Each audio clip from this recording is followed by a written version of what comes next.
He booked our anniversary dinner at the city's most exclusive restaurant, requesting a table for 4 instead of 2. 1 seat for him, 1 for our mutual friend Carmen, who he'd been sleeping with for months, 1 for my divorce attorney, and 1 for me to watch his world crumble. When he smugly told me I'd never be able to afford a place like this after our divorce, I smiled and stood up. "Curtis," I said, loud enough for the entire dining room to hear. "Meet my staff. Oh, and honey, get out of my restaurant." I'm sitting at table 12 in the heart of Manhattan's Upper East Side, at Lumiere. Before we jump back in, tell us where you're tuning in from, and if this story touches you, make sure you're subscribed, because tomorrow I've saved something extra special for you. A gleaming temple of culinary excellence that has become the most sought-after reservation in New York City. Crystal chandeliers cast prismatic light across marble floors, while floor-to-ceiling windows offer breathtaking views of Central Park. The restaurant buzzes with the quiet energy of the city's elite, celebrities, politicians, and business moguls who consider a table here the ultimate status symbol. I'm impeccably dressed in a navy silk dress that speaks of understated wealth, my dark hair pulled into an elegant chignon. At 34, I carry myself with the quiet confidence of someone who has built something extraordinary from nothing. My manicured fingers trace the rim of a crystal champagne flute filled with Dom Perignon 2010. The same vintage Curtis and I shared on our wedding night 7 years ago, but tonight isn't a celebration. Tonight is an execution.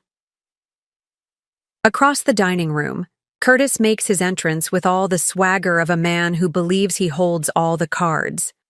At 36, he's maintained his college athlete physique, his sandy hair perfectly styled, wearing a Tom Ford suit that costs more than most people's monthly salary. His arm is wrapped possessively around Carmen Rodriguez, my former best friend and maid of honor.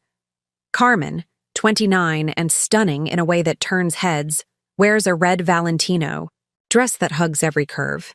Her long auburn hair falls in perfect waves, and she carries herself with the predatory grace of a woman who has stolen another woman's life and feels no shame about it.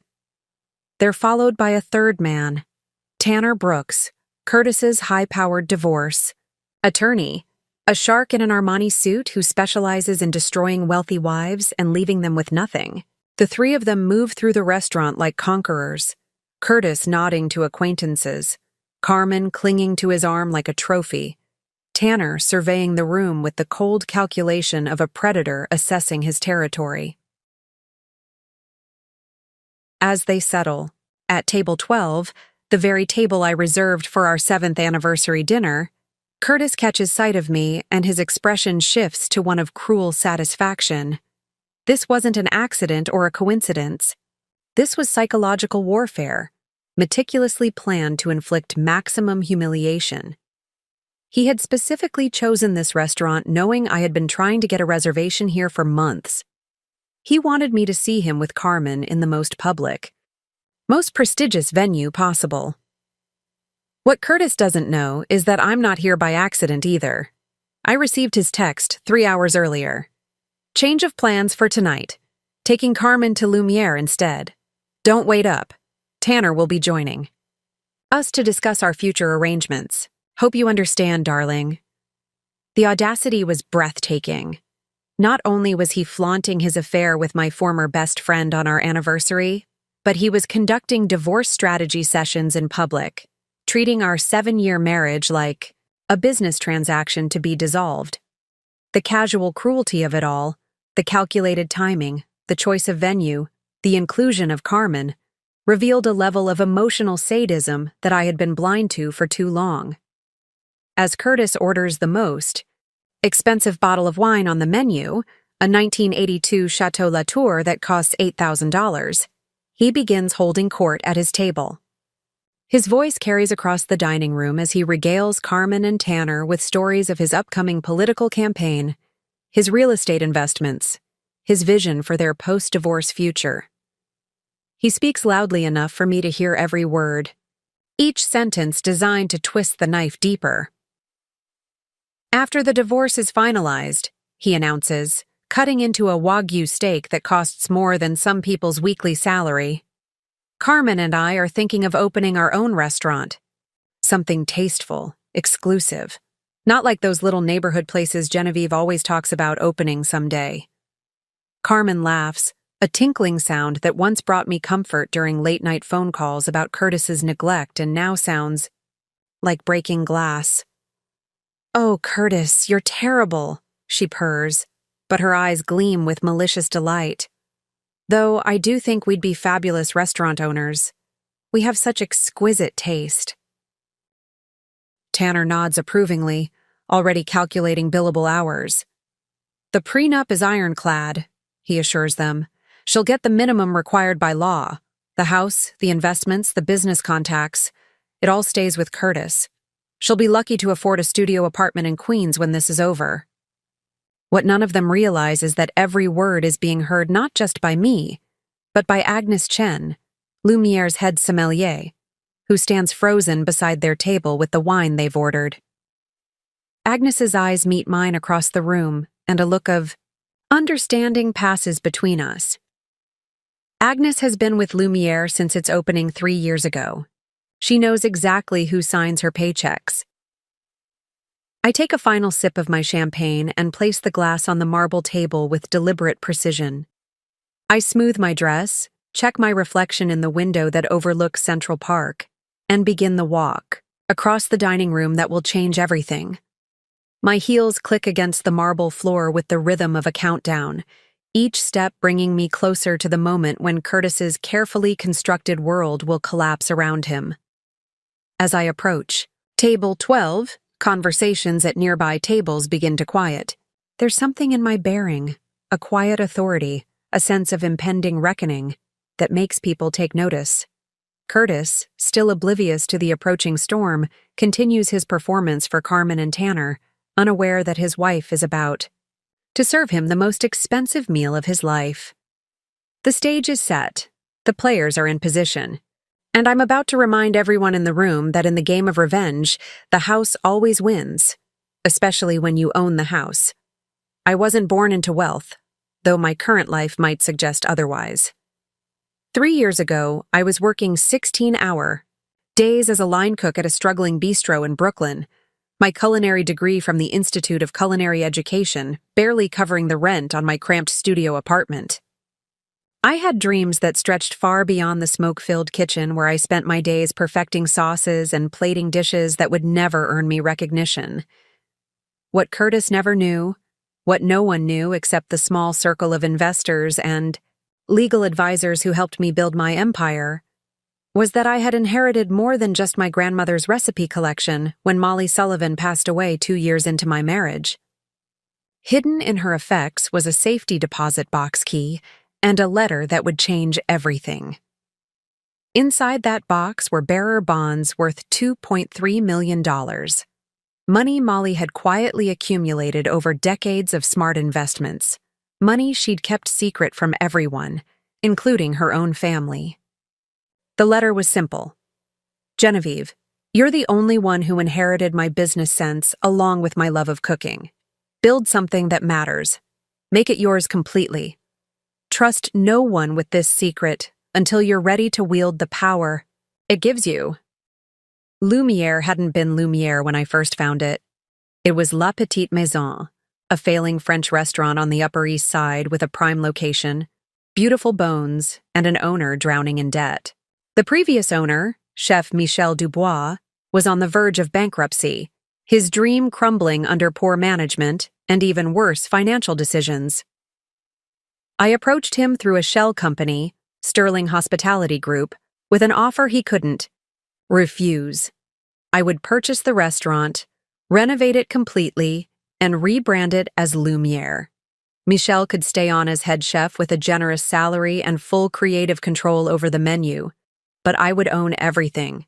The paperwork was designed to obscure my identity. To anyone looking from the outside, Sterling Hospitality Group appeared to be owned by a consortium of anonymous investors. The renovation took 8 months and cost another $1.8 million. I oversaw every detail personally, from the imported Italian marble floors to the custom-designed crystal chandeliers. Preparing and narrating this story took us a lot of time, so if you are enjoying it, subscribe to our channel. It means a lot to us. Now back to the story. I hired the best. Agnes Chen from Le Bernardin as head sommelier, Evan Martinez as general manager from Daniel, Mike Thompson as executive sous chef from 11 Madison Park. I paid them well enough to ensure their loyalty and discretion. During the day, I transformed myself into the perfect political wife. I attended Curtis's campaign events, smiled for photographs, and played the role of the supportive spouse building his career in real estate development. I managed our Upper West Side penthouse, entertained his business associates, and never once let slip that I had built something extraordinary while he was busy climbing his own ladder of ambition. Curtis believed my inheritance from Molly had been modest, maybe $50,000 that went toward paying off my student loans. He never questioned where I spent my days when I said I was exploring my options or taking some time to figure out my next career move. He was too focused on his own pursuits to notice that his wife had quietly become one of the most successful restaurateurs in Manhattan. The irony wasn't lost on me that Curtis often complained about our inability to get reservations at exclusive restaurants. "It's all about connections," he would say dismissively. "When I'm elected to city council, we'll have access to places like Lumiere. Right now, we're just not important enough." I would nod sympathetically, all while knowing that with a single phone call, I could secure any table in my restaurant at any time. But maintaining the secret had become part of the strategy. Let him believe he was the one with power and connections. Let him think I was dependent on him for access to the world I wanted to inhabit. What Curtis also didn't realize was that I had built more than just a restaurant.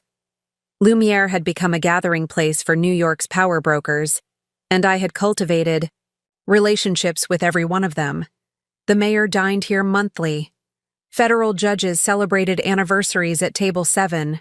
Media moguls sealed deals over my chef's tasting menu. I knew their preferences, their secrets, their weaknesses.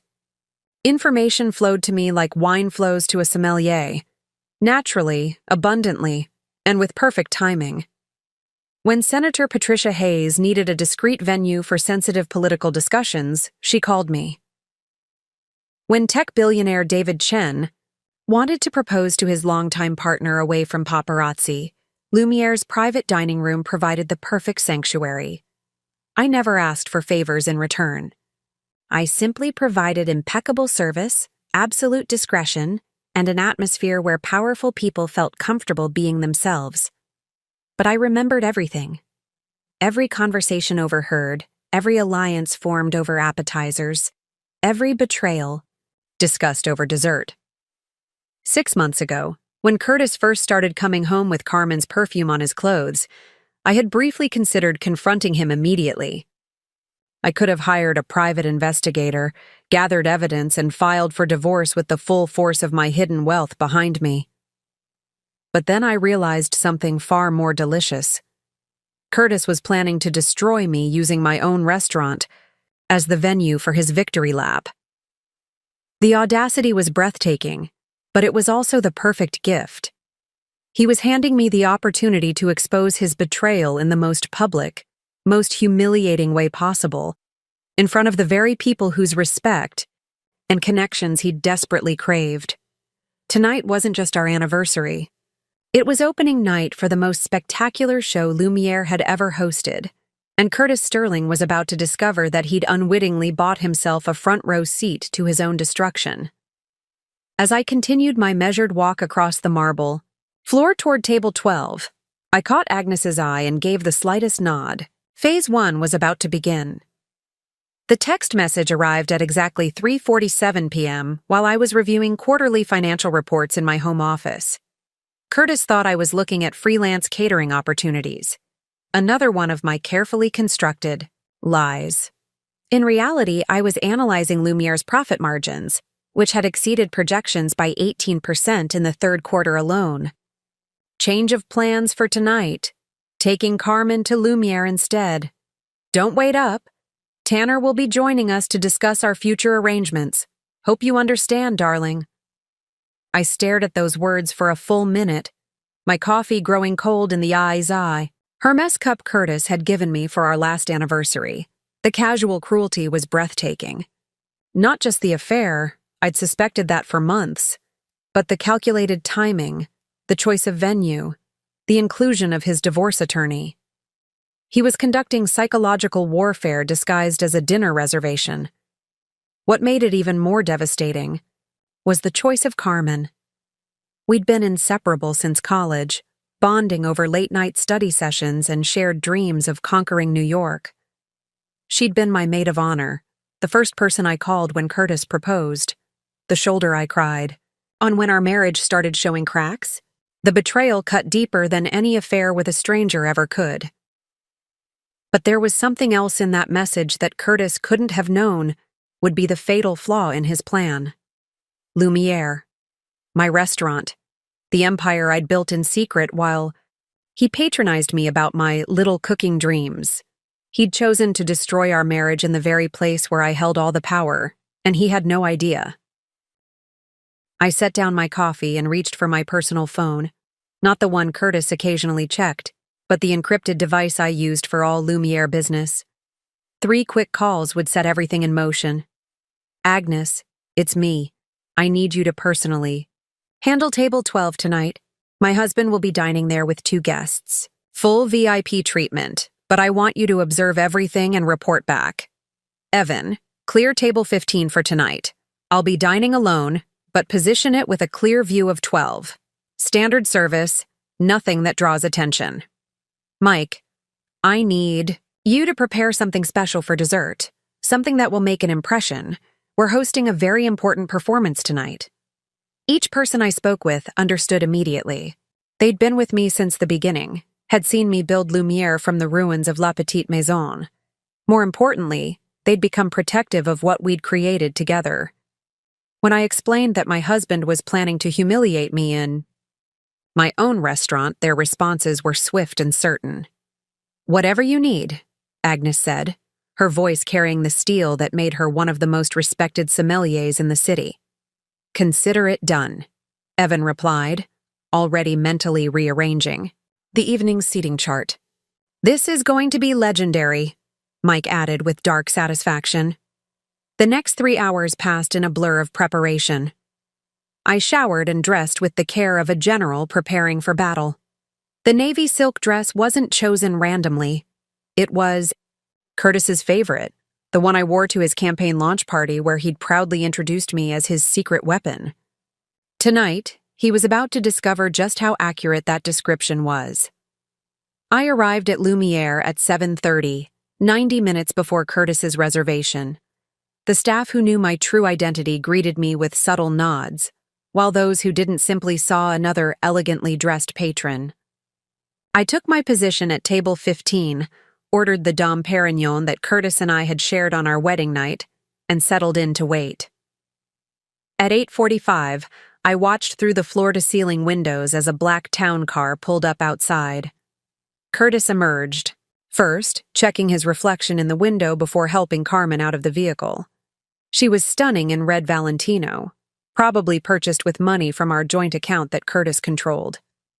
Behind them, Tanner Brooks unfolded his considerable height from the car, straightening his Armani suit with the casual arrogance of a man who made his living destroying lives. The maitre d', Evan, greeted them with perfect professionalism, though I caught the slight tightening around his eyes as Curtis made a show of dropping my name. My wife tried to get a reservation here for months, he said loudly enough for nearby patrons to hear. Lucky for us, I have better connections. They were seated at table 12 with great ceremony, Curtis clearly enjoying what he believed was his moment of triumph. I watched as Agnes approached with the wine list, her expression perfectly neutral, as Curtis made a great show of ordering the most expensive bottle available. The 1982 Chateau Latour was nearly $8,000, more than many people made in a month. Carmen played her part perfectly, gasping at the opulence, touching Curtis's arm with practiced intimacy, casting occasional glances around the rye, dining room to see who was watching their performance. She wore my former friendship like an accessory, something to make her conquest of my life more complete. But it was Tanner's presence that revealed the true scope of Curtis's calculation. This wasn't just infidelity. It was a complete dismantling of our marriage disguised as a romantic dinner. I could see him occasionally pulling out his phone, taking notes, probably documenting my absence for future custody and financial proceedings. The final piece of the puzzle fell into place when I overheard Curtis explaining to a neighboring table that he was treating his campaign manager to a celebration dinner. Campaign manager. So that's how he was publicly explaining Carmen's role in his life. It was brilliant, really. A perfectly legitimate reason for intimate dinners, weekend trips, and late-night strategy sessions. As the evening progressed and Curtis grew more confident in his performance, his voice carried further across the dining room. He began regaling his companions with stories of our marriage, painting me as the struggling, dependent wife who would be lost without his support and connections. Each word was carefully chosen to establish a narrative for their divorce proceedings. Genevieve has such quaint ideas about opening a little neighborhood cafe someday, he said, cutting into his Wagyu steak. Sweet, really, but completely unrealistic. She has no head for business, no understanding of what it takes to succeed in this city. I took another sip of champagne and smiled. In approximately 15 minutes, Curtis Sterling was about to receive the most expensive education of his life. Watching Curtis perform for his audience while Carmen hung on his every word was like watching a master class in psychological cruelty. But what hurt most wasn't the affair itself. It was seeing my former best friend participate so willingly in my humiliation. Carmen knew things about me that Curtis had never bothered to learn. She knew about my childhood dreams of opening a restaurant, about the nights I stayed awake sketching menu ideas, about the cooking shows I watched religiously while Curtis dismissed them as background noise. She'd been there during our engagement when Curtis first started showing his true colors. I remembered calling her in tears after he'd casually mentioned that I should probably give up the cooking thing once we were married, since his political career would require a wife who could focus full-time on supporting his ambitions. Carmen had held me while I cried, assured me that I deserved better, encouraged me to fight for my dreams. Now she was sitting at my table, in my restaurant, wearing a dress that probably cost more than most people's monthly rent, playing the role of the sophisticated woman who understood Curtis's ambitions in ways his silly, domestic wife never could. I watched her lean forward as Curtis explained his 5-year political plan, her eyes bright with the kind of attention I used to give his endless monologues about city council politics and real estate development opportunities. She nodded at all the right moments, asked insightful questions about campaign strategy, made him feel like the brilliant, visionary leader he desperately wanted to be. The comparison was inevitable and painful. While Carmen appeared polished and professional in her designer dress and perfect makeup, I suddenly felt acutely aware of every flaw Curtis had ever pointed out about me. My hands, which he'd once called work-worn, after I'd spent a weekend learning bread-making techniques. My hair, which he'd suggested I should style more professionally if I wanted to be taken seriously at his political events. My wardrobe, which he'd gradually influenced toward more conservative, wife-appropriate choices. For a moment, I was 27 again, standing in the bathroom of our first apartment, staring at my reflection after Curtis had helpfully suggested that I might want to lose a few pounds before his law firm's holiday party. I'd starved myself for 2 weeks, bought a dress I couldn't afford, and smiled until my face hurt while his colleagues' wives discussed their charity work and vacation homes in the Hamptons. The memories came flooding back, 7 years of small compromises that had slowly eroded my sense of self. The cooking classes I'd stopped taking because they conflicted with his networking events. The job interviews I'd turned down because they would require evening or weekend work that might interfere with his social obligations. The friends I'd gradually lost touch with because Curtis found them too bohemian or not serious enough for our lifestyle. I'd convinced myself it was temporary, that once Curtis's career was established, once we were financially secure, I could pursue my own dreams. But watching him with Carmen, I realized he'd never intended for that day to come. He'd systematically dismantled my independence while making me feel grateful for his guidance. Carmen had witnessed all of this. She'd been my confidant through every frustration, every moment of doubt, every time I'd questioned whether I was losing myself in my marriage. She'd encouraged me to stand up for my dreams, to demand more respect, to recognize my own worth. And now she was living the life she'd convinced me I deserved, while I sat alone watching them celebrate what they clearly saw as their victory. The worst part was how natural they looked together. Curtis was more animated than I'd seen him in years, his gestures more expansive, his laugh more genuine. Carmen brought out a side of him that I'd forgotten existed, the charming, ambitious man I'd fallen in love with in college. They shared inside jokes about campaign events I hadn't been invited to, discussed mutual acquaintances I'd never heard of, made plans for a future that didn't include me. For a brief, devastating moment, I wondered if they were right to be together. If Curtis had simply outgrown our marriage and found someone who better matched his evolving ambitions. If I was holding him back from becoming the man he was meant to be. If my dreams of opening a restaurant were really as naive and unrealistic as he'd always suggested. Tanner's presence at the table added another layer of humiliation. This wasn't just a romantic dinner. It was a business meeting disguised as a celebration. I could see him occasionally taking notes on his phone, probably documenting my absence for future proceedings. They were planning my destruction while enjoying an $8,000 bottle of wine that Curtis would undoubtedly charge to our joint credit card. I thought about our early days together, when Curtis used to call me his secret weapon and brag about my cooking to anyone who would listen. He'd bring colleagues home for dinner just to show off my talents, claiming that a man was only as good as the woman behind him. Those dinners had made me feel valuable, important, like I was contributing to our shared success. But somewhere along the way, my cooking had become an expectation rather than a gift. Curtis started critiquing my menus, suggesting modifications based on his colleagues' dietary preferences, treating our dinner parties like political events that required strategic planning rather than creative expression. My passion had become another tool in his arsenal, and when it stopped serving his purposes, he'd begun systematically devaluing it. The champagne tasted bitter as I watched Carmen reach across the table to touch Curtis's hand. It was a gesture I'd made countless times in this exact same scenario.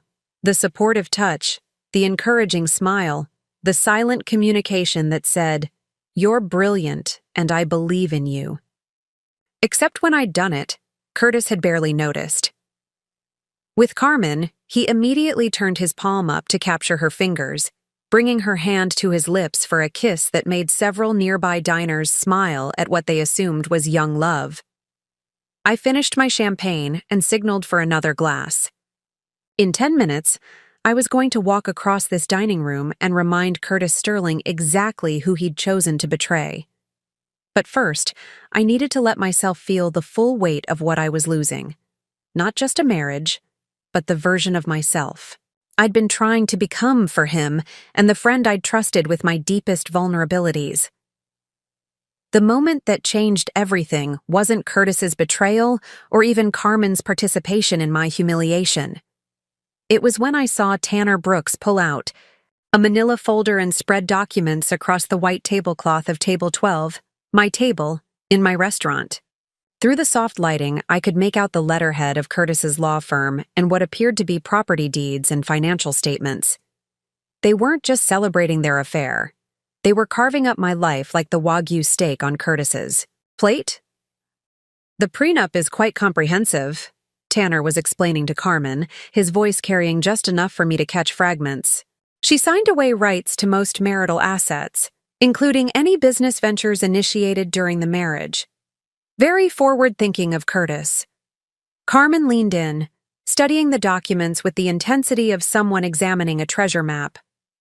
What about the Upper West Side penthouse? Purchased before the marriage, solely in Curtis's name. She has no claim.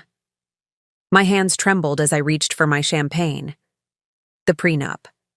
I remembered that day 7 years ago when Curtis had presented it to me just 3 weeks before our wedding. His father's lawyers had drafted it, he'd explained apologetically.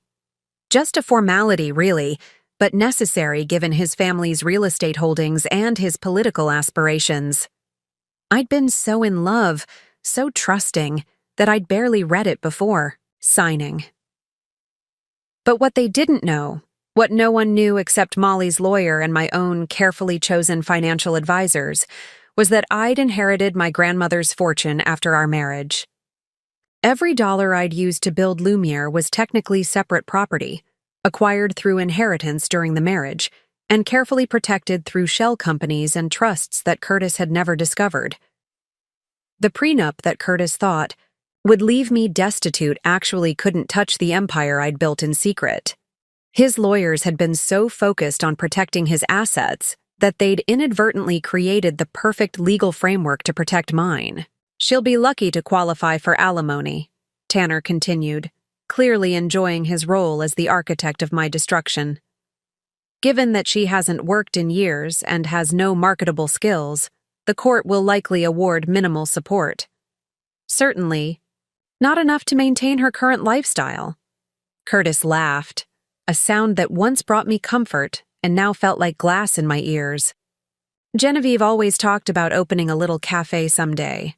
Maybe this will finally force her to get realistic about her capabilities. Carmen's response made my blood freeze. A cafe? How quaint. I suppose everyone needs to have dreams, no matter how small. The condescension in her voice revealed something I'd been too naive to see. This wasn't a recent affair born of passion or circumstance. This had been calculated, methodical, a long-term strategy to replace me in every aspect of Curtis's life. Carmen had been studying me, learning my weaknesses, positioning herself as everything I wasn't, sophisticated where I was earthy, politically savvy where I was idealistic, ambitious where I was content. She'd been there for every private conversation, about my insecurities, every moment of doubt about my marriage, every frustration with Curtis's increasing emotional distance. She'd encouraged me to confide in her, to trust her with my deepest fears about whether I was good enough for Curtis's world. And all along, she'd been using that information to perfect her own performance as my replacement. The realization hit me like a physical blow. This wasn't just about losing my husband to another woman. This was about losing myself to someone who had systematically studied and copied everything I was, then refined it into a version Curtis preferred. Carmen had become the woman I might have been if I'd been willing to completely abandon my own dreams and identity. But there was something they couldn't copy, couldn't steal, couldn't replicate. The strength I'd inherited from Molly Sullivan. My grandmother had built her fortune through sheer determination, working double shifts at a diner while secretly investing every spare dollar in real estate and municipal bonds. She'd taught me that true power came not from what people saw, but from what they never suspected. Power, she'd told me the day she gave me the safety deposit box key, is like the best seasoning, most effective when you can't taste it, but it transforms everything. Watching Curtis and his accomplices plan my destruction in my own restaurant, I finally understood what she meant. They thought they were the predators, and I was the prey. They had no idea they were performing their cruelty on my stage, surrounded by my people, completely at my mercy. The documents spread across their table represented Curtis's attempt to control a narrative that was already over. While he'd been planning to leave me with nothing, I'd been building something he couldn't even imagine. While he'd been teaching Carmen to replace me, I'd been becoming someone he'd never really known. The hurt was still there, sharp and immediate, but it was transforming into something more powerful. This wasn't just about exposing their betrayal anymore. This was about reclaiming not just my dignity, but my grandmother's legacy of quiet strength and strategic patience. I caught Agnes's eye across the dining room and gave her the subtlest of nods. Phase 2 was about to begin. My phone buzzed with a text from Agnes. Table 12 requesting private dining room for business discussion. Should I accommodate? I smiled as I typed back. Absolutely. The Wellington room. Make sure they're completely comfortable.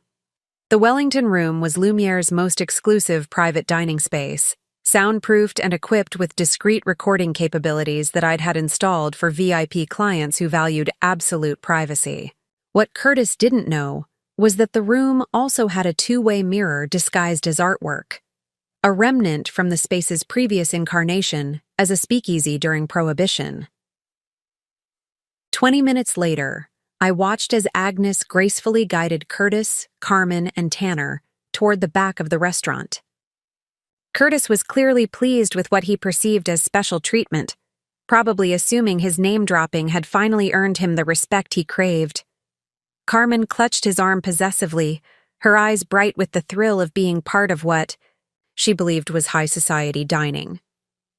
Once they were settled in the Wellington room, I made my way to the adjacent service area where I could observe through the concealed mirror. Evan was already there, having anticipated my needs with the efficiency that made him invaluable. Audio is crystal clear, he murmured, adjusting the discreet recording equipment. Whatever they discuss, we'll have documentation. Through the mirror. I watched Curtis spread the divorce documents across the mahogany table with the ceremony of a general planning a military campaign. The sight was both infuriating and pathetic, my husband conducting the dissolution of our marriage like a board meeting, complete with charts and financial projections. The beauty of this, Tanner was explaining to Carmen while pointing at various sections of the prenup, is that Genevieve signed away rights to any business ventures or properties acquired during the marriage. Since she's been unemployed for 7 years, she has no independent income stream. Carmen studied the documents with surprising intensity.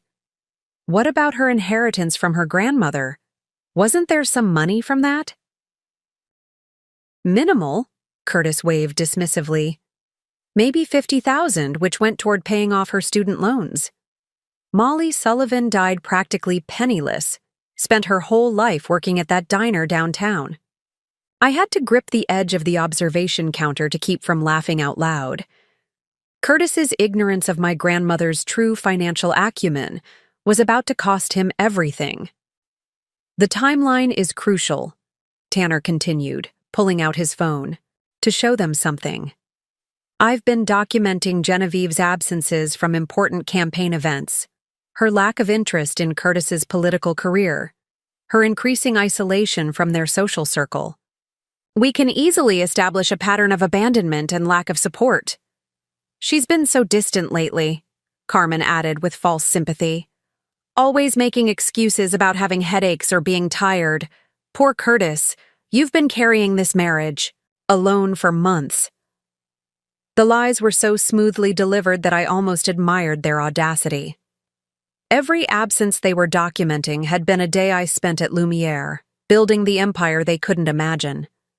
Every headache had been exhaustion from working 18-hour days to establish the most successful restaurant opening in Manhattan's recent history. Curtis pulled out his own phone and began scrolling through what appeared to be photographs. I've been documenting her declining appearance and obvious depression. Look at this picture from last month's fundraiser. She looks absolutely miserable. I remembered that event. I'd been exhausted from 3 consecutive nights of catering private events for senators and tech moguls, building the network that now made Lumiere the most sought-after venue in the city. But in the photo Curtis was showing them, I simply looked tired and withdrawn. The narrative writes itself, Tanner said with satisfaction. Devoted husband builds successful career, while wife becomes increasingly unstable and unsupportive. He tried everything to save the marriage, but ultimately had to choose between his duty to the public and his personal happiness. And then I stepped in to help, Carmen added, her voice dripping with false modesty. Just as a friend at first, of course. Someone who understood the pressures of political life and could provide the support Curtis needed. Exactly, Curtis beamed at her like she'd just solved world hunger. Carmen represents everything I need in a political partner. She's intelligent, sophisticated, understands the demands of public service. I watched him reach across the table to take her hand, his wedding ring catching the light from the crystal chandelier I'd personally selected for this room. The gesture was intimate, practiced, clearly not the first time they'd discussed their future together in such detail. But what truly stunned me was the level of planning they'd put into this. Carmen pulled out her own folder, filled with what appeared to be political strategy documents, campaign donor lists, and event planning materials. She'd been positioning herself not just as Curtis's mistress, but as his professional partner. The role I'd been systematically excluded from as his ambitions grew. The donor base responds very well to me, she was explaining, particularly the younger demographic and women voters. Your approval ratings among married women have been problematic, but with me beside you, we can completely reshape that narrative. They weren't just planning to destroy my marriage, they were planning to use my destruction as a cornerstone of Curtis's political rebranding. The wronged husband who chose duty over personal happiness. The political star who found true partnership with a brilliant campaign manager after years of carrying a burden alone. I pulled out my own phone and sent a quick message to my lawyer. Emergency meeting tomorrow morning. We'll need complete financial disclosure protection and offensive strategy. Bring everything. Then I texted my private investigator. Need full background on Carmen Rodriguez and Tanner Brooks. Priority rush. Expense no object. Finally, I messaged Mike in the kitchen. Prepare the special dessert service for the Wellington room. They're about to get exactly what they deserve. Listening to Curtis dismiss my grandmother as a poor diner waitress who died practically penniless ignited something fierce in my chest.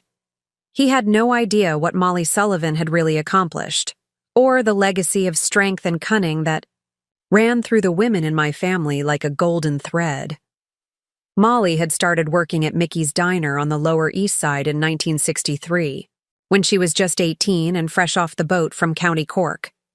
To everyone who knew her, she was simply another Irish immigrant girl serving coffee and pie to construction workers and cab drivers. What they didn't see was the brilliant mind that memorized every conversation, cataloged every piece of information, and slowly built a network that would span 5 decades. The diner was more than a restaurant. It was the unofficial headquarters for half the city's power brokers. Police commissioners planned raids over their morning coffee. Real estate developers sketched deals on napkins during late-night strategy sessions. Union leaders brokered peace agreements over Molly's famous shepherd's pie. And through it all, my grandmother listened, learned, and quietly accumulated secrets that she would never use maliciously, but would always remember.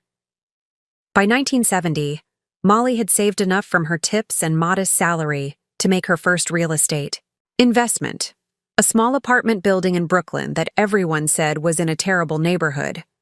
She paid cash, using money she'd kept hidden in coffee cans under her kitchen floorboards. Within 5 years, gentrification had tripled the property's value. She repeated this pattern throughout the 70s and 80s, always staying one step ahead of New York's constantly shifting real estate market. While other investors relied on banks and borrowed money, Molly used only cash, making deals that left no paper trail and attracted no attention. To her neighbors, she was still just the friendly Irish woman who worked at the diner. To the handful of lawyers and accountants who handled her affairs, she was one of the most successful real estate investors in the city. But Molly's real genius wasn't in the money she made.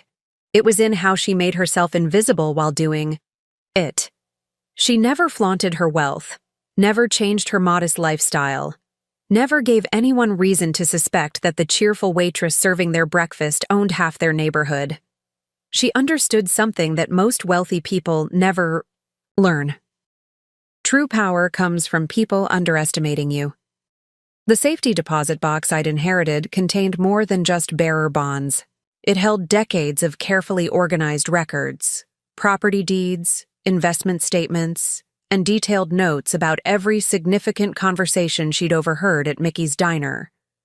There were also photographs of handshake deals, copies of contracts that were supposed to be private, and documentation of agreements that powerful men thought had been forgotten.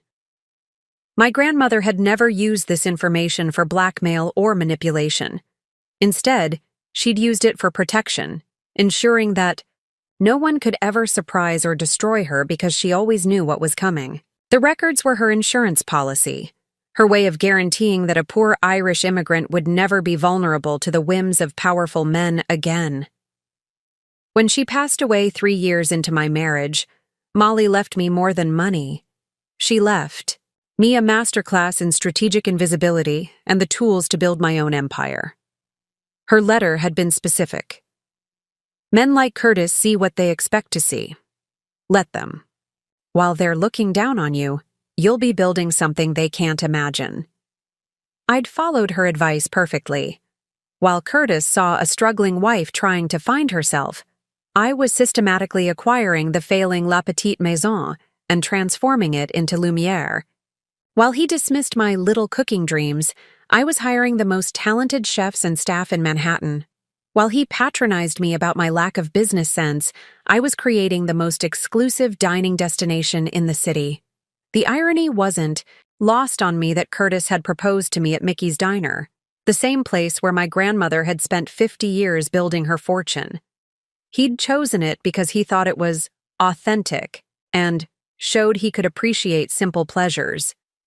He'd had no idea he was proposing in the headquarters of an empire, or that the sweet old woman who served his coffee and insisted the meal was on the house was actually one of the wealthiest women in New York.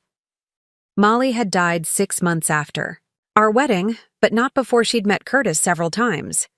I remembered her pulling me aside after one of those meetings, her weathered hands gentle but her eyes sharp with concern. "That one sees people as stepping stones," she'd warned me. "He's charming enough, and he might even love you in his way. But when his ambition outgrows his gratitude, you'll need to be ready." She'd been right, of course. Curtis had loved the version of me that supported his goals and reflected well on his image. But as his political aspirations grew, that version had become insufficient. He needed someone more polished, more strategic, more willing to sacrifice everything for his success. What he'd never understood was that I'd been willing to sacrifice everything. I'd just been smart enough to build something even greater in secret while I did it. Now, watching him plan my destruction in my own restaurant, I felt the full weight of Molly's legacy flowing through me. 3 generations of Sullivan women had survived by being underestimated, and tonight, Curtis Sterling was about to learn why that was a dangerous mistake. I met Curtis Sterling on a rainy Tuesday in October, 7 years ago, when he walked into Mickey's Diner looking like he'd stepped out of a magazine. I was covering for my grandmother, who had called in sick with what she claimed was a cold, but I suspected was actually a strategic absence. She'd been tracking Curtis's career since he'd announced his first city council campaign, and I later realized she'd orchestrated our meeting with the precision of a master chess player. He ordered coffee and the daily special, meatloaf, that Molly had perfected over decades, while reviewing campaign materials spread across the worn Formica table. I was 27, fresh out of culinary school, and working 3 jobs to pay off student loans while dreaming of opening my own restaurant someday. He was 29, Harvard law graduate, and already making waves in local politics with his idealistic speeches about urban renewal and community development. "You're not from around here," I said, refilling his coffee cup and noticing his expensive suit and manicured hands. "Upper West Side," he admitted with a self-deprecating smile.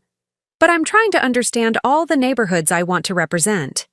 This place has character." He asked about the diner's history, about the neighborhood, about my own story. Unlike most politicians who asked questions while obviously waiting for their turn to talk, Curtis actually listened. He took notes about local concerns, asked for my contact information in case he had more questions about the community, and left a tip that was generous, but not showy. 3 days later, he called and asked if I'd be willing to help him understand more about the neighborhood over dinner. Not at some fancy restaurant, he specified, but somewhere locals actually ate. I suggested a tiny Ethiopian place that had just opened 6 blocks away, expecting him to suggest something more conventional. Instead, he met me there an hour early and had already ordered appetizers for us to share. That first date lasted 4 hours. We talked about everything: his vision for the city, my dreams of opening a restaurant, his complicated relationship with his wealthy parents, my pride in my grandmother's work ethic. He told me about growing up with privilege but feeling disconnected from the communities his family's money was supposed to help. I told him about watching my grandmother turn serving coffee into an art form, how she knew every customer's story and somehow made everyone feel important. "You see people the way I want to learn to see them," he said as we walked through the rain toward the subway. "Real, not as demographics or voting blocks." The courtship was intense and romantic in ways I'd never experienced. Curtis introduced me to worlds I'd only read about: Broadway shows, art gallery openings, dinners at restaurants where a single meal cost more than I made in a week. But he also insisted on experiencing my world, helping at community events, eating at the hole-in-the-wall places I loved, listening to my grandmother's stories about old New York. What impressed me most was how he treated Molly. Many of my previous boyfriends had been polite but condescending toward her, clearly seeing her as beneath their notice. Curtis engaged with her like she was a political advisor, asking detailed questions about neighborhood changes, gentrification patterns, and community needs. He quoted her insights in campaign speeches and credited her with helping him understand issues he'd never considered. "Your grandmother is remarkable," he told me after one particularly long conversation with Molly about affordable housing. "She has the kind of wisdom you can't learn in school." 6 months into our relationship, Curtis proposed at Mickey's Diner, during the late-night shift when only a few regulars and cab drivers were around. He'd arranged for Molly to work that night, though I didn't realize it was planned until later. The ring was modest by his family's standards, but perfect for me. A classic solitaire that had belonged to his grandmother. "I want to build something real," he said, dropping to one knee beside table 7 where we'd first talked about our dreams. "Not just a political career, but a life that matters. I want to do that with you." Molly had tears in her eyes as she brought out a piece of apple pie with a single candle. "On the house," she announced, though I later learned Curtis had paid for the entire diner that night, giving Molly the freedom to close early so our celebration could be private. The wedding was everything I'd dreamed of. Intimate ceremony in Central Park, reception at a small restaurant Curtis had discovered in Little Italy, guest list limited to people who actually mattered to us rather than political contacts or family obligations. Carmen was my maid of honor, radiant in the pale blue dress we'd chosen together. She gave a toast about finding love that was both passionate and grounded, about Curtis and me being proof that opposites could create something beautiful together. "Genevieve makes Curtis more human," she'd said, raising her glass. "And Curtis makes Genevieve dream bigger. Together, they're going to change this city." The first 2 years of marriage felt like an extended honeymoon. Curtis included me in everything: campaign strategy sessions, policy discussions, social events with donors and community leaders. I cooked for his colleagues, hosted dinner parties that became legendary among his political circle, and gradually transformed from diner waitress to political wife without losing myself in the process. Or so I thought. The change started so gradually that I didn't recognize it at first. Curtis began helping me choose outfits for important events. He suggested I take a break from my restaurant dreams to focus on supporting his career during this crucial period.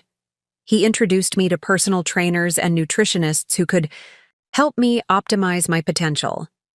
Each suggestion came with love and logic, presented as caring guidance rather than criticism. And because I loved him, because I wanted his success as much as he did, I listened. I trusted. I changed. The erosion of my identity didn't happen overnight. It was so subtle, so carefully orchestrated, that I convinced myself I was evolving naturally, as Curtis's career demands increased. Looking back now, I can see the pattern with crystal clarity. Each compromise presented as temporary, each sacrifice framed as an investment in our shared future. It started with the cooking classes. I'd been taking advanced pastry techniques at the Institute every Thursday evening, working toward my certification in French patisserie. The classes were expensive, but represented my commitment to eventually opening my own restaurant. Curtis had initially been supportive, even proud of my dedication. "You should probably skip class this week," he said casually one Thursday morning, during his second year on city council. "The Hendersons are hosting a dinner for potential campaign donors, and I really need you there. These people respond well to couples, and Sarah Henderson specifically asked if you'd be coming." One missed class became 2, then 5. Eventually, Curtis suggested I withdraw altogether. "Once the campaign season is over, you can always start again," he assured me. "But right now, your presence at these events is crucial. You're my secret weapon, remember?" I withdrew from the program, telling myself it was temporary. The certificate could wait. Supporting my husband's political career was the priority. The same pattern emerged with my job at the boutique catering company, where I'd been working as a sous chef. Initially, Curtis bragged about my culinary skills to his colleagues, often requesting that I cater intimate dinners for important contacts. But as his political ambitions grew, my work schedule began conflicting with his social obligations. The Kramers want to host another fundraiser, and they specifically requested, "Your lamb Wellington," he said one evening. "But it's the same night as your company's James Beard dinner prep. Can't you get someone else to cover for you?" When I explained that missing the prep would mean losing a major professional opportunity, Curtis's disappointment was palpable. "I thought we were building this together," he said quietly. "But it feels like your job is becoming more important than our future." The guilt was devastating. I called in sick to the James Beard dinner and spent the evening serving my lamb Wellington to donors who praised Curtis for having such a talented wife, while treating me like elegant catering equipment rather than a professional chef. Within 6 months, I'd left the catering company entirely. Curtis presented it as liberation from a demanding boss who didn't appreciate my talents. "You're so much more than a line cook," he insisted. "These freelance catering gigs for my events are perfect. You're working for yourself, building relationships with people who actually matter." But the freelance work wasn't building my career. It was making me an extension of Curtis's political machine. I cooked for his donors, smiled at his fundraisers, and gradually became known not as Genevieve Sullivan the chef, but as Curtis Sterling's wife who happened to cook well. The physical changes came next, disguised as concern for my well-being. Curtis began commenting on my appearance with the loving attention of a devoted husband who wanted me to look my best. "Have you been sleeping okay?" he asked one morning, studying my reflection in our bathroom mirror. "You look tired lately. Maybe we should find you a good esthetician." The esthetician led to a personal trainer, who led to a nutritionist, who led to a complete lifestyle overhaul designed to help me optimize my potential as a political spouse. Each professional was presented as a gift, a way for Curtis to invest in my happiness and confidence. But happiness wasn't the goal. Control was. The personal trainer eliminated the physical activities I enjoyed, replacing my weekend hiking with targeted exercises designed to achieve a specific body type. The nutritionist replaced my intuitive relationship with food with rigid meal plans that left me constantly hungry and obsessing over calories. The esthetician convinced me that my natural skin was problematic and required an extensive regimen of treatments and products. I lost 15 pounds, gained a wardrobe full of clothes. Curtis had helped me choose and developed a beauty routine that took 90 minutes every morning. Politicians' wives complimented my transformation, and Curtis beamed with pride as he introduced his stunning wife at events. But I no longer recognized myself in mirrors or photographs. The vibrant, confident woman who had dreamed of opening a restaurant had been systematically replaced by a polished, hollow version designed to enhance Curtis's image. The social isolation was perhaps the cruelest manipulation because it felt so natural. My friendships with other chefs and restaurant workers became casualties of scheduling conflicts. Carmen, conveniently, was always available to step in when my other friends couldn't attend Curtis's events. "Carmen really gets the political world," Curtis would say approvingly after she'd charmed another donor or navigated a delicate conversation with perfect political instincts. "She understands what it takes to succeed in this environment." Gradually, Carmen became my primary social connection. Outside of Curtis's political circle, she was my shopping companion, my confidant, my link to female friendship in a world where I increasingly felt isolated and uncertain of my own judgment. "You're so lucky to have Curtis," she would tell me during our coffee dates, where I found myself confessing doubts I couldn't share with my husband. "He's going places, and he's taking you with him. Not every man would be so committed to including his wife in his success." The financial control was the final piece, implemented so smoothly that I barely noticed it happening. Curtis consolidated our accounts for efficiency, took over paying all bills to reduce stress, and gradually assumed complete control over our financial life. "You shouldn't have to worry about money," he explained when I asked about accessing our savings to take a business course. "That's what husbands are for. Just focus on being happy and supporting our goals." By our 5th anniversary, I had no independent income, no professional relationships outside Curtis's sphere, no hobbies, or interests that didn't directly support his career, and no financial autonomy. I had become exactly what Curtis needed: a beautiful, accomplished, devoted political wife, with no identity or resources independent of his success. And through it all, Carmen had watched, learned, and positioned herself as everything I used. To be before Curtis's careful cultivation had transformed me into something more useful to his ambitions. My phone buzzed with a text from my private investigator. "Urgent. Carmen Rodriguez has outstanding warrants. Need to meet immediately. I." Stepped away from the observation mirror, my heart racing as I processed this unexpected development. Mike appeared at my elbow, his expression grim. "Chef, we have a situation developing in the main dining room.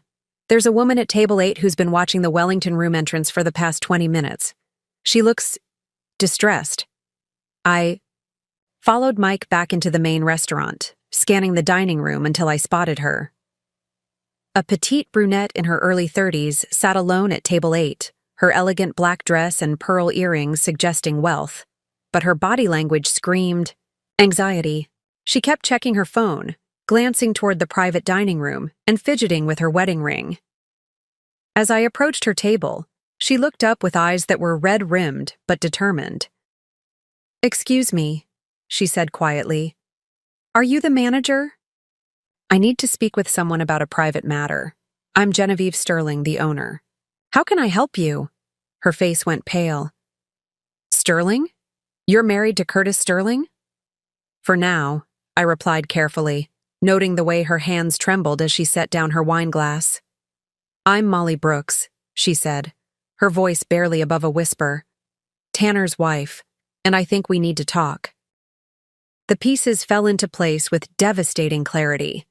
This wasn't just about Curtis's affair or even his planned divorce strategy. Tanner Brooks was conducting business that apparently his own wife knew nothing about, and her presence here couldn't be a coincidence. "Would you like to join me at a more private table?"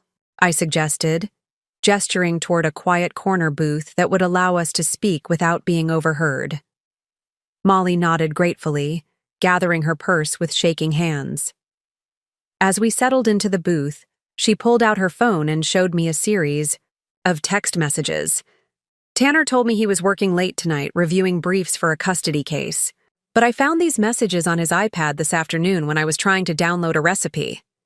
The texts were between Tanner and someone identified only as C, clearly Curtis. The conversation revealed a level of personal investment in my destruction that went far beyond professional legal services. "Can't wait to see her face when she realizes she's getting nothing," read one message from Tanner. "Carmen says Genevieve actually thinks she could run a restaurant someday." "The delusion is almost sad," Curtis had replied. "By the time we're done, she'll be lucky to afford a studio apartment in Queens. Then you and Carmen can start fresh without any financial complications." Molly's voice was steady despite her obvious distress. "There are dozens of these messages going back months. Tanner has been planning your destruction like it's some kind of personal vendetta. This isn't normal attorney-client communication. I studied Molly's face, recognizing something familiar in her expression. The same hollow look I'd seen in my own mirror during the worst periods of my marriage. "How long has he been treating you this way?" "What do you mean?" "The way you're sitting, the way you apologized before asking for help, the way you keep checking to make sure no one's watching us." I recognized the signs. Molly's composure cracked, slightly. 15 years. We met in law school and he was brilliant, charming, going places. I supported him through the bar exam, through starting his practice, through building his reputation. And gradually, I became invisible. Except when he needed you to be visible. Exactly. The perfect attorney's wife for client dinners and bar association events, but never a partner, never an equal. Just an accessory that could be put away when not needed. I pulled out my own phone and showed her some of the recordings from the Wellington room. "Your husband is in there right now, helping my husband and his mistress plan to leave me destitute. But what they don't know is that I'm not the helpless wife they think I am." Molly listened to the audio with growing anger, her face transforming from defeated resignation to focused rage. "Carmen Rodriguez," she said suddenly. "I know that name. Tanner mentioned her months ago, said she was a potential client with immigration issues." "What kind of immigration issues?" "That's just it. He was vague about the details, which isn't like Tanner. He documents everything, keeps meticulous records. But when I asked about the Rodriguez case, he said it was confidential, and changed the subject. I thought about my private investigator's text about warrants. Molly, what if I told you that Carmen might not be who she claims to be, and that your husband might be more involved in this than just providing legal services?" She leaned forward, her earlier nervousness replaced by sharp focus. "What do you mean?" "I mean, what if this isn't just about destroying my marriage for Curtis's political convenience? What if there's something else going on? Something that explains why Tanner is so personally invested in making sure I end up with nothing?" Molly was quiet for a long moment, clearly processing implications I hadn't fully articulated yet. "Tanner has been working late more often, taking calls he says are confidential, traveling for client meetings that never appear on his official calendar. And the money? What about it? Has his income changed recently? New expenses, luxury purchases, anything that doesn't match his usual legal fees?" Molly's eyes widened as understanding dawned. "The house in the Hamptons. He said it was a smart investment, that we could afford it because of a big settlement he'd just secured. But when I asked him about it, he said the details were subject to attorney-client privilege." We stared at each other across the table, both realizing that our husband's betrayal might be more complicated and more criminal than either of us had imagined. "Molly," I said carefully, "how would you feel about helping me expose whatever this really is? Because I don't think either of us is going to find justice by suffering in silence." She straightened her shoulders, and for the first time since I'd met her, she looked like the accomplished law school graduate she'd once been, rather than the diminished wife she'd become. "What do you need me to do?" My private investigator, David Chen, arrived at Lumiere within 20 minutes of my urgent call. I'd known David for 3 years. He'd been instrumental in helping me establish the shell companies that protected my ownership of the restaurant. His discreet investigations had saved me from several bad business partnerships and one potentially disastrous real estate deal. "This is bigger than adultery," David said without preamble as he slid into our corner booth, placing a thick manila envelope on the table. "Carmen Rodriguez doesn't exist." Molly's sharp intake of breath was audible. "What do you mean?" "I mean the woman your husbands are conspiring with is using a stolen identity. The real Carmen Rodriguez died in a car accident in Phoenix 2 years ago. Whoever this woman is, she's been living under a dead woman's name, complete with social security number, credit history, and educational credentials." I felt the blood drain from my face. "But she was my maid of honor. I've known her for 8 years. Have you?"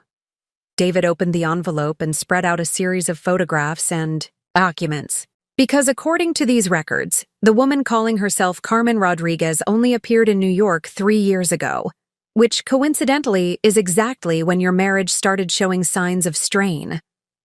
The photographs were surveillance, shots of Carmen, but also included images of documents, bank records, and what appeared to be multiple forms of identification. David pointed to a passport photo that showed Carmen's face but bore the name Maria Santos. "She's wanted by the FBI for identity theft, wire fraud, and running a marriage scam operation that targeted wealthy men in 3 different states. The pattern is always the same. She infiltrates their social circle through a female friend, builds trust over time, then systematically destroys the marriage while positioning herself as the perfect replacement." Molly leaned forward, studying the documents. Tanner knew. He had to have known. You can't conduct legal business with someone without verifying their identity. "That's where it gets interesting," David continued. "Your husband isn't just Carmen's attorney, he's her partner. The Hamptons house you mentioned? It was purchased through a shell company that traces back to accounts in the Cayman Islands. Accounts that have been receiving regular deposits from 3 different men over the past 5 years. The scope of the conspiracy was staggering. This wasn't just about Curtis leaving me for another woman. It was about a sophisticated operation designed to systematically destroy wealthy marriages and steal assets through carefully orchestrated legal manipulation. "She's done this before," I said, the realization hitting me like a physical blow. "Curtis isn't her first target. He's her third that we can verify," David confirmed. "The pattern is always the same. She befriends the wife, gains intimate knowledge of the marriage's vulnerabilities, then begins a carefully timed affair while simultaneously feeding information to Tanner Brooks, who positions himself as the husband's divorce attorney." "But why Curtis?" Molly asked. "If she's targeting wealth, there are richer men in the city." David smiled grimly. "Because Curtis Sterling isn't just wealthy, he's politically ambitious, and political connections are worth more than money when you're running a long-term con. Think about the access she's gained through Curtis's campaign. Donor lists, insider information about real estate development projects, connections to judges and federal officials. The pieces were falling into place with horrifying clarity. Carmen hadn't just stolen Curtis from me. She'd turned him into an unwitting accomplice in a criminal enterprise. Every donor meeting, every campaign event, every political connection had been an opportunity for intelligence gathering. The divorce isn't the endgame, I realized aloud. It's the setup for whatever comes next. Exactly. Once Curtis marries Carmen, she'll have legitimate access to everything: his political network, his family's real estate empire, his campaign funds. And if he becomes a federal candidate like he's planning, she'll have access to information that's worth millions to the right buyers. Molly was studying Tanner's text messages again, her expression growing more determined. "These aren't just about your divorce. Look at this one from last week." She showed me a message from Tanner to Curtis. "Carmen's contact in the planning. Commission confirms the zoning change will be approved next month. We should finalize the purchase of the Tribeca properties before the announcement." "Insider trading," David said immediately. They're using Curtis's political connections to get advance information about zoning changes, then investing in properties that will increase in value once the changes are announced. How much money are we talking about? I asked. Based on the property records I was able to access, they've already profited about $12 million from 4 different real estate deals over the past 18 months. And that's just what I could trace without a federal investigation. The restaurant around us continued its elegant dinner service, completely oblivious to the fact that we were unraveling a criminal conspiracy that stretched far beyond a simple marital betrayal. I thought about all the times Curtis had come home from campaign meetings with inside information about city planning decisions, all the casual conversations about real estate opportunities that seemed to fall into his lap. They're planning to destroy me financially, not just out of cruelty, I said slowly, but because they need me to be powerless. A bitter ex-wife with resources could expose their operation. Which is why the prenup was so important, Molly added. Tanner needed to ensure you'd have no money to hire investigators or lawyers who might discover the truth. David nodded. And Carmen needed to eliminate you completely from Curtis's life, so you wouldn't be around to notice discrepancies in his income or ask questions about his new business ventures. I looked toward the Wellington room where my husband was currently planning my destruction with 2 criminals who had manipulated him so skillfully that he believed he was the mastermind. David, how much evidence do you have that would stand up in federal court? Enough to open an investigation, but we'd need more to guarantee convictions. Financial records, recorded conversations, documentation of the insider trading. I smiled, for the first time all evening. What if I told you I had hours of recorded conversations from tonight, complete financial access to Curtis's accounts, and a very powerful motivation to see justice done? Molly reached across the table and squeezed my hand. What if you had 2 very motivated women with nothing left to lose and everything to gain from exposing the truth? David's expression shifted from professional concern to predatory anticipation. Then I'd say Carmen Rodriguez, or whoever she really is, picked the wrong targets this time. With David's revelation about the criminal conspiracy, our approach had to shift dramatically. This wasn't just about exposing an affair anymore. We were building a case that could send all 3 conspirators to federal prison for decades. We need to be surgical about this, David explained, pulling out a digital tablet and opening an encrypted app. One wrong move and they'll scatter like cockroaches. Carmen has already disappeared twice when investigations got too close in other states. Molly was photographing Tanner's text messages with a camera David had given her, one that would preserve metadata and timestamps that could be authenticated in court. How much time do we have? Based on their conversation in the Wellington room, they're planning to accelerate the divorce proceedings starting Monday morning, I said, checking my own recordings. Tanner mentioned filing emergency motions to freeze assets and claim I'm mentally unstable. Classic pattern, David noted grimly. They'll paint you as an unfit wife who's become paranoid and delusional. Makes it easier to justify keeping you away from financial records that might expose their crimes. I thought about all the times Curtis had suggested I seemed stressed or not quite myself lately. Every missed social event, every evening I'd claimed to be tired instead of attending his political functions, every moment of distraction that was actually me building Lumiere. It had all been carefully documented to support a narrative of mental decline. They've been building this case for months, I realized.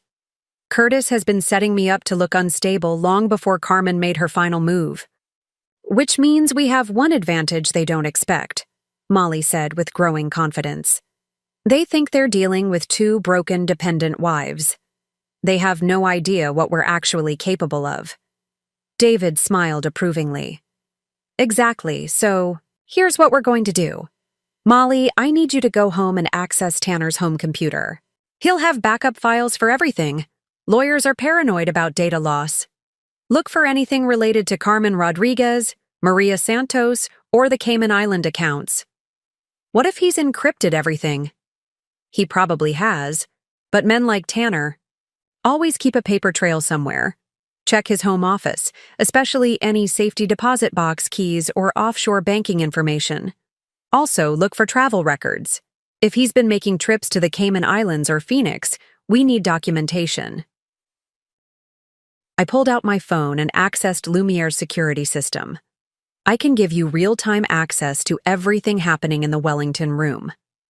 David, what specific evidence do we need for the federal charges? Wire fraud requires proof they used electronic communications to execute the scheme. We've got that in Tanner's texts. Money laundering needs evidence of financial transactions designed to hide illegal profits. That's the Cayman accounts and the shell companies. The insider trading requires proof they used Curtis's political position to gain advance information for financial benefit. The recordings from tonight should cover the insider trading, I said, scrolling through the audio files. They've been discussing real estate purchases based on advanced knowledge of zoning changes. Perfect. But we also need to document the identity theft and marriage fraud.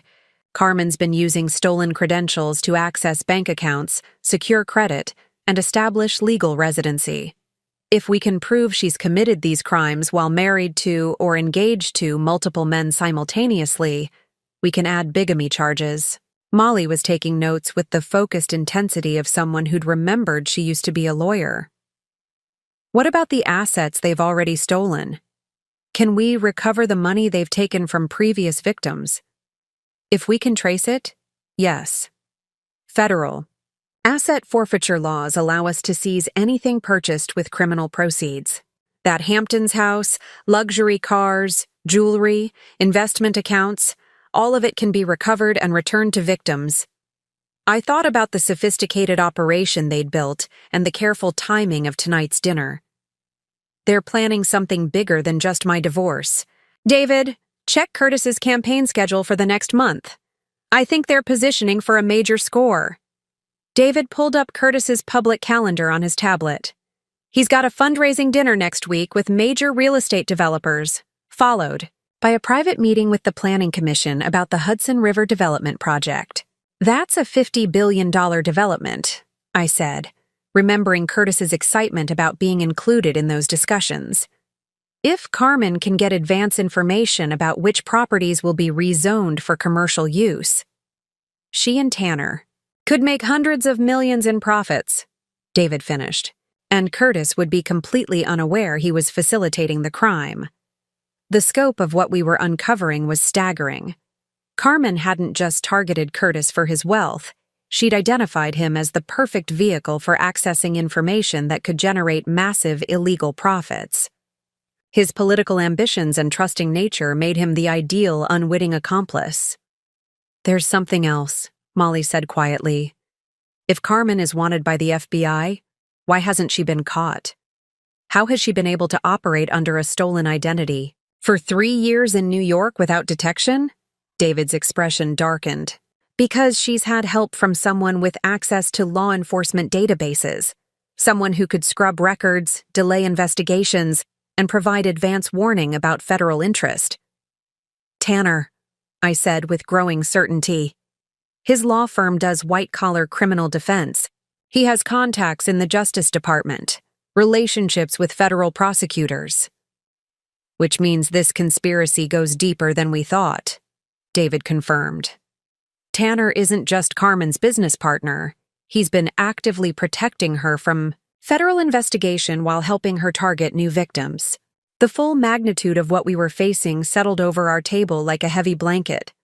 This wasn't just about recovering stolen assets or exposing an affair. We were taking on a criminal network that had been operating successfully for years, with the protection of corrupt legal and political connections. Are we in over our heads? Molly asked, voicing what we were all thinking. I looked around my restaurant, the empire I'd built in secret while being systematically undermined and dismissed. No, I said with quiet conviction. We're exactly where we need to be. They made one crucial mistake. What's that? They chose to destroy us in a place where I hold all the power, surrounded by people who are loyal to me, while documenting their crimes with recording equipment they don't know exists. Tonight, they're going to hand us everything we need to destroy them. While David briefed Molly on evidence collection techniques, I excused myself to make the most important phone call of my life. My hands were steady as I dialed the direct number for FBI Special Agent Rebecca Martinez, whom I'd met 2 years ago when she'd investigated money laundering at a competing restaurant. She'd given me her card, half joking that if I ever encountered financial crimes in the hospitality industry, I should call her directly. Agent Martinez, this is Genevieve Sterling from Lumiere. I have a situation that requires immediate federal attention. Mrs. Sterling? It's nearly midnight. What kind of situation? Wire fraud, money laundering, insider trading, and identity theft. Currently happening in my restaurant. I have recorded evidence and live surveillance of the perpetrators planning their next crimes. There was a pause. How certain are you about this? Certain enough to risk my marriage, my reputation, and my safety to expose it. Agent Martinez, I need you to understand, this isn't a domestic dispute that's gotten out of hand. This is a sophisticated criminal operation that's been running for years. I'm listening. I gave her a rapid but comprehensive overview of what David had discovered, the evidence we'd gathered, and the crimes being planned in the Wellington room.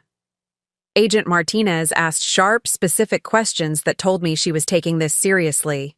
Mrs.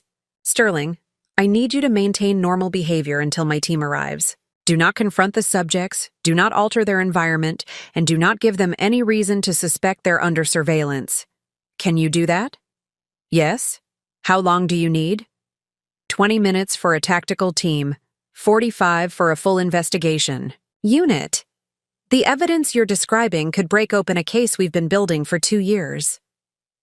After ending the call, I returned to our corner table where David was showing Molly how to use a covert recording device. The contrast between our quiet preparation and the oblivious celebration happening 30 feet away in the Wellington room was almost surreal. Federal agents are en route, I reported. We have 45 minutes to finalize everything. David nodded approvingly. Molly, you need to leave now and access Tanner's files. The FBI will want to coordinate a simultaneous search of his office and home. Can you get us inside legally? I'm his wife. I have keys to everything, Molly said with new determination. And as of tonight, I'm also a cooperating witness in a federal investigation. After Molly left, David and I reviewed our evidence one final time. The recordings from the Wellington room contained clear discussions of insider trading, money laundering, through shell companies, and plans to accelerate my financial destruction before any investigation could begin. The documentation about Carmen's stolen identity and Tanner's role in protecting her created a compelling case for conspiracy charges. There's one more thing we need to consider, David said quietly. Curtis isn't just a victim in this. His political career is over. Even if he was manipulated, the optics of being involved with a wanted criminal will destroy any future he'd planned. I felt a complex mix of emotions about Curtis's impending downfall. Part of me still remembered the idealistic young politician I'd fallen in love with, the man who'd genuinely wanted to improve his community. But that man had been replaced by someone willing to destroy me for his own advancement, someone who'd chosen cruelty over compassion when it served his purposes. He made his choices, I said finally. I'm not responsible for protecting him from the consequences. Through the restaurant's main windows, I could see unmarked federal vehicles beginning to position themselves around the building. Agent Martinez was coordinating an operation that would simultaneously arrest the conspirators while preserving all evidence. The FBI had been tracking Carmen for 2 years without success. Tonight would be their chance to end her criminal career permanently. Agnes appeared at my table, her expression carefully neutral despite the unusual activity she'd undoubtedly noticed. Chef, the Wellington room has requested their check. Should I prepare it normally? I almost laughed at the absurd irony. After hours of planning my destruction, Curtis was ready to pay for the privilege using what he assumed was our joint credit card. Yes, but make sure they understand that payment is required before leaving. No exceptions. As Agnes walked away, I realized this might be the last normal moment I'd have for a very long time. Once the arrests began, my life would become a whirlwind of federal investigations, media attention, and legal proceedings. The quiet empire I'd built in secret would be exposed to public scrutiny. But I wasn't afraid anymore. The woman who'd spent 7 years shrinking herself to fit Curtis's vision of the perfect political wife was gone. In her place was someone who'd learned to build power in silence, who'd mastered the art of strategic patience, who'd inherited the strength of women who'd survived by being underestimated. My phone buzzed with a text from Agent Martinez. Team in position. Maintain normal. Operations until my signal. I stood up and smoothed my dress, checking my reflection one final time in the mirror behind our booth. In 5 minutes, I was going to walk into that private dining room and watch my husband's carefully constructed world collapse around him.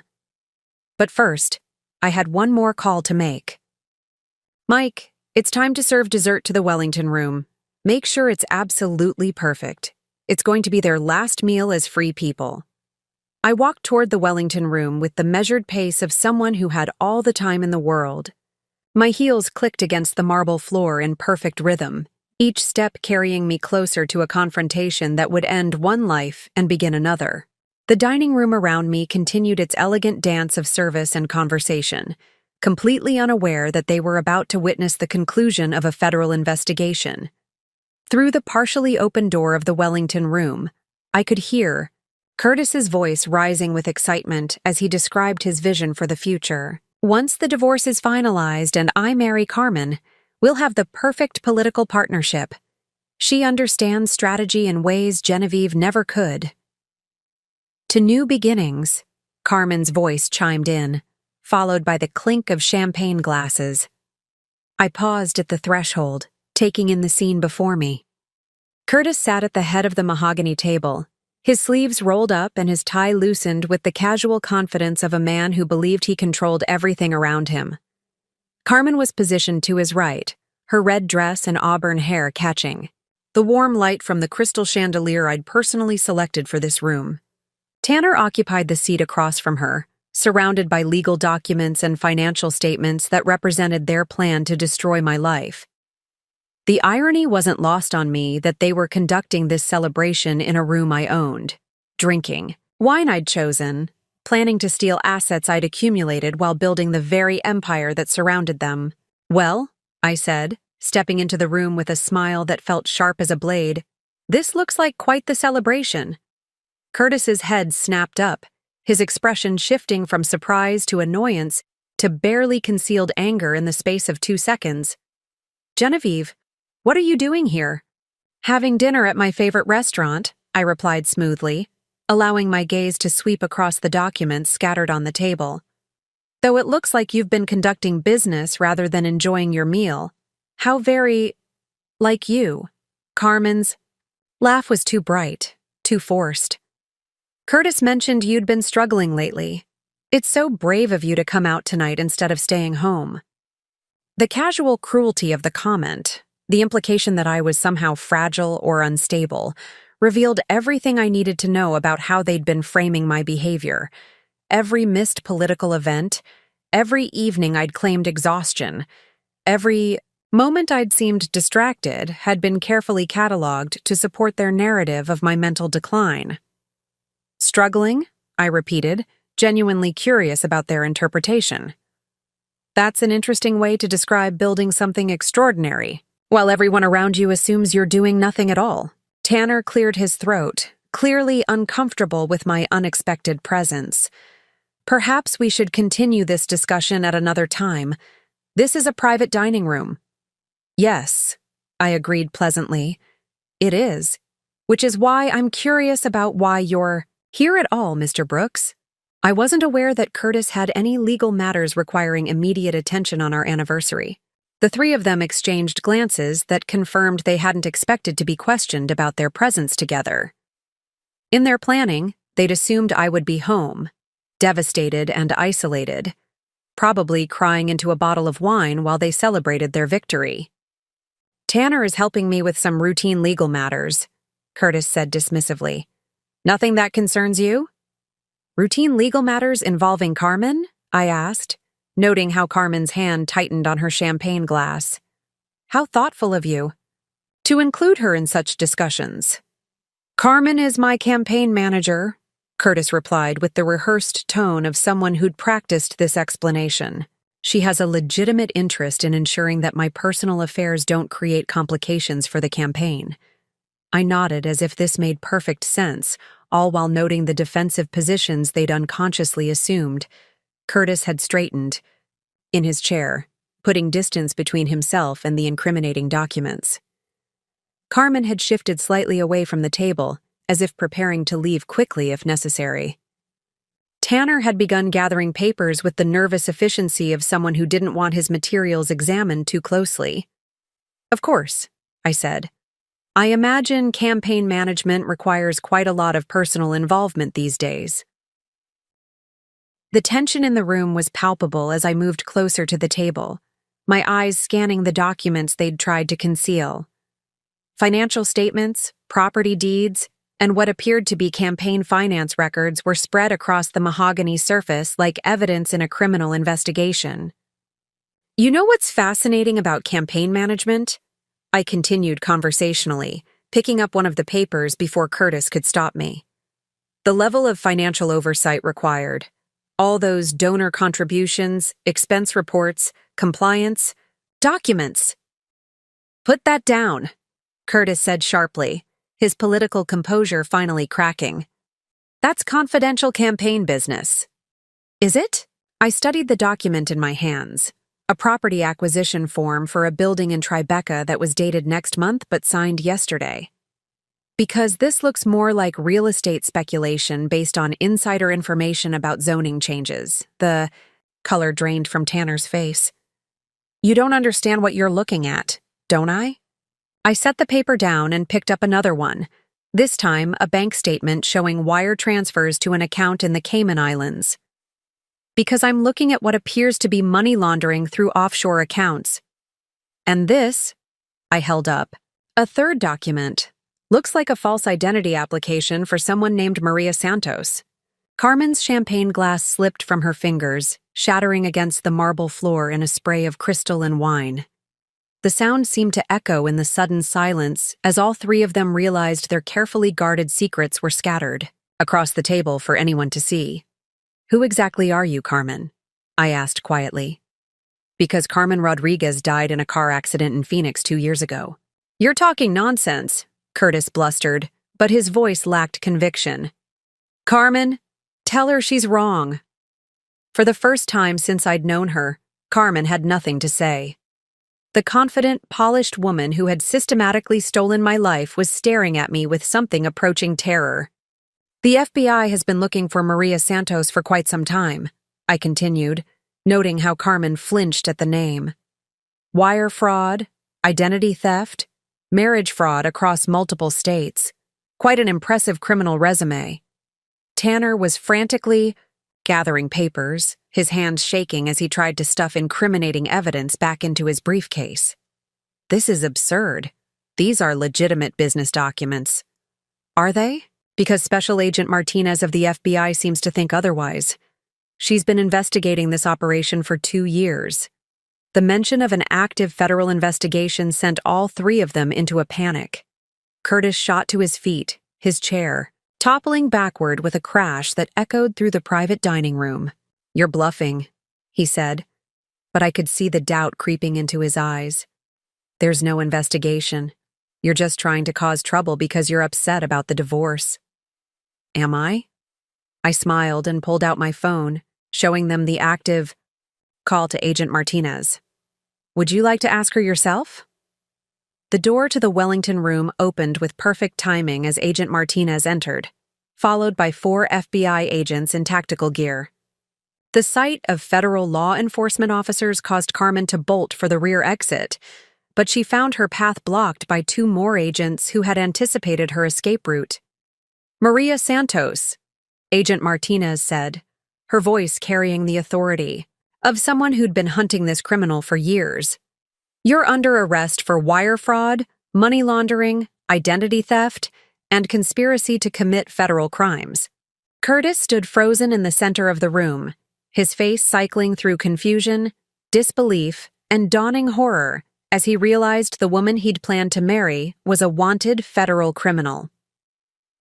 Curtis Sterling and Tanner Brooks, Agent Martinez, continued, "You're also under arrest for conspiracy, wire fraud, and money laundering. You have the right to remain silent." As the Miranda rights filled the air, I watched 7 years of marriage and manipulation crumble into handcuffs and federal charges. Curtis's political career was over. Carmen's criminal enterprise was finished, and Tanner's corrupt legal practice was about to face federal scrutiny that would destroy everything he'd built. The only sound in the room was the click of handcuffs and the quiet weeping of 3 people who had finally met consequences they couldn't charm, manipulate, or lawyer their way out of. As the FBI agents escorted Curtis, Carmen, and Tanner out of the Wellington room in handcuffs, I remained standing beside the mahogany table where their criminal conspiracy had been laid bare. The scattered documents that had once represented my destruction now served as evidence that would send them to federal prison for decades. Curtis turned back to look at me one final time as Agent Martinez guided him toward the door. His face was a mask of disbelief and something that might have been betrayal, as if I had somehow wronged him by exposing his crimes. "Genevieve," he said, his voice carrying a note of desperate confusion, "you don't understand what you've done. My career, my future, you've destroyed everything." I looked at the man I'd been married to for 7 years, this stranger who had systematically dismantled my identity while planning to steal everything I'd built. The hurt was still there, sharp and immediate, but it was overshadowed by something more powerful: absolute clarity about who he really was. "No, Curtis," I replied quietly, my voice carrying across the elegant dining room where we'd celebrated what he'd intended to be the end of our marriage.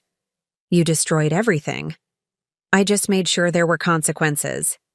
Agent Martinez paused in the doorway, allowing Curtis one last moment to speak. Perhaps she understood that some conversations needed to happen, even between criminals and their victims. "You never could have afforded a place like this," Curtis said with a bitter laugh that contained no humor. "You never could have built anything without me. After the divorce, you'll have nothing."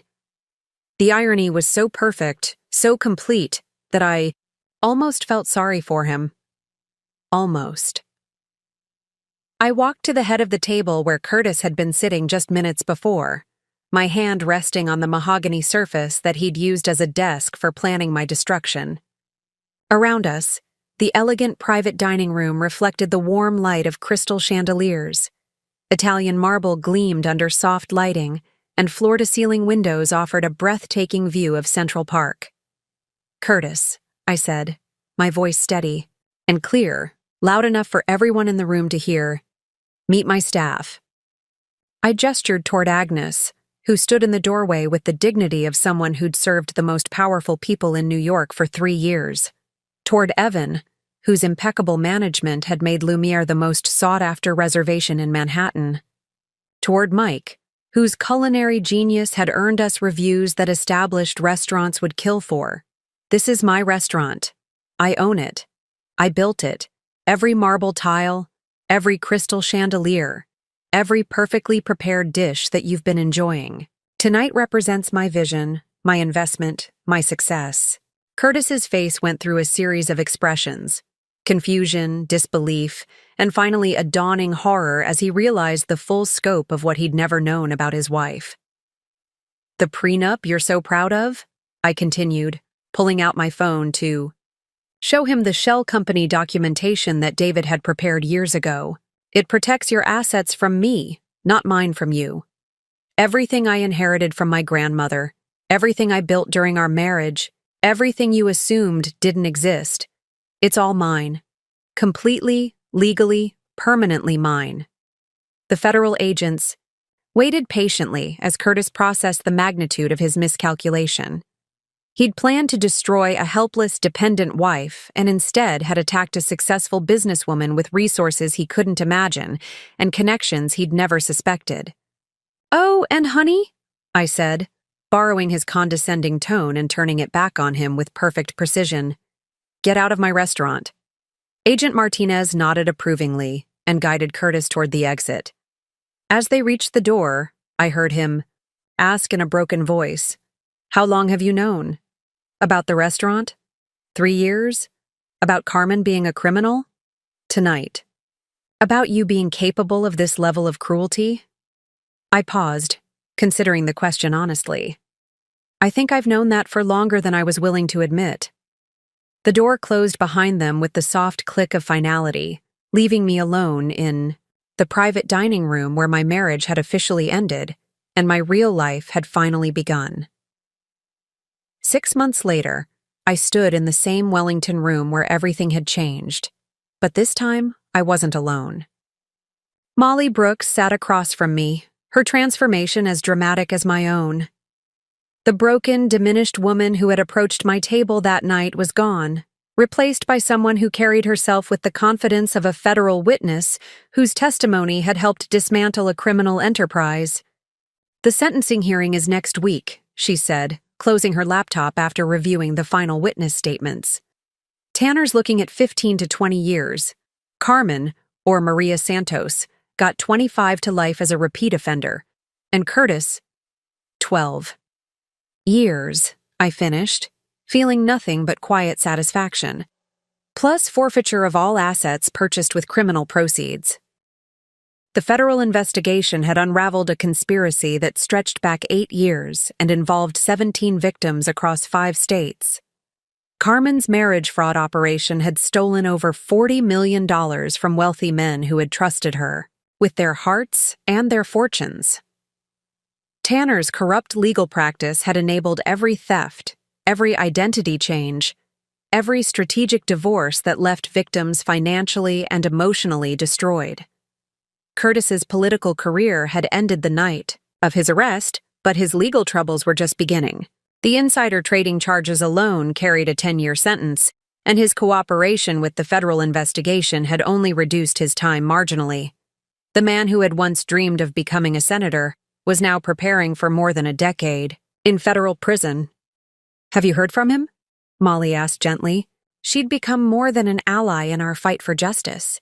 She'd become the closest friend I'd had since Carmen's betrayal. "His lawyer called last week requesting a meeting.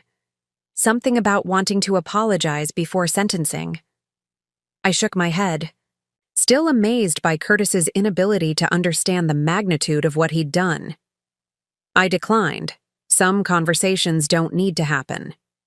Through the windows of the Wellington room, Central Park stretched out in the golden light of late afternoon. Lumiere had not only survived the media attention from the federal case, it had thrived. Being the restaurant where a major FBI operation concluded had only added to our mystique. Reservations were booked solid for 8 months, and 3 major food magazines had featured us on their covers. But the real victory wasn't professional success, it was personal. I'd reclaimed not just my dignity and my assets, but my sense of self. The woman who had spent 7 years shrinking to fit someone else's vision was gone, replaced by someone who understood her own worth and refused to apologize for it.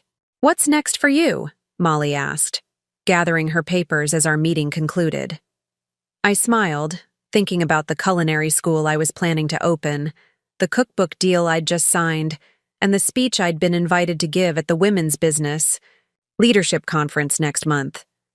"Everything Curtis never thought I was capable of," I said.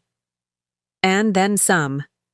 As Molly left for her own new life, law school at 42, determined to become the prosecutor she'd always dreamed of being, I remained in the Wellington room for a few more minutes. This space had witnessed the end of one life and the beginning of another. It had been the stage for the most spectacular revenge story in recent New York history. But more than that, it had been the place where I finally learned that the most powerful thing you can do to someone who has underestimated you is simply to succeed beyond their wildest imagination. The house always wins, especially when you own the house. Up next, you've got 2 more standout stories right on your screen. If this one hit the mark, you won't want to pass these up. Just click and check them out. And don't forget to subscribe and turn on the notification bell so you don't miss any upload from us.